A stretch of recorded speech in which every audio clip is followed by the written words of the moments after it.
来继续来看宜兰绿色博览会，顶礼拜六热烈来开幕，有推出免费相关的体验课程，几万人来响应，这个普上网马上就互抢订了。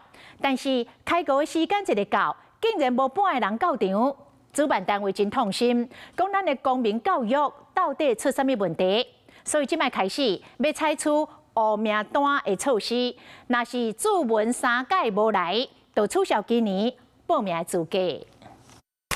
姚德庆透过虚拟实景来写景，囡仔伫官方的场地欢喜甲噗噗跳。那我们的吸水高度大概会在膝盖左右。大人囡仔轻装备专心学课程。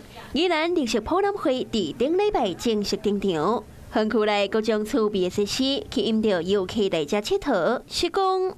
活动主办单位打出的相片，7个网界角色由头到尾，顶管写体验活动，未少人作文，煞无人来参加。感觉挺不好的，占了名额，然后不来还。这个不是一个很好的品格，至少要表达一下什么原因不能到，把机会让给需要的人。绿色博览会讲，去年发起着营养午餐计划，提供18名额开放网络报名，这可那都互抢了，落尾煞无人来。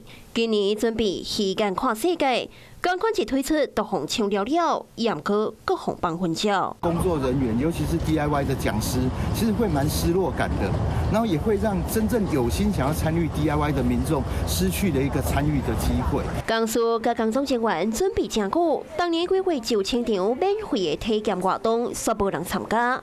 活动人员真无奈，讲咱的公民教育是出什么代志？这是一个很好的公民教育的过程，每一个人应该重视自己的言行，对他人的影响。那是绿色的教育，嘛是公民教育。主办单位规定，以往游客若是讲放混交满3摆，将会失去掉报名的资格，就是避免这个状况搁再发生。Hello， 我是林明瑞。想要抢先掌握最及时的新闻资讯吗？赶快订阅、按赞、开启小铃铛，锁定我们华视新闻的 YouTube 频道。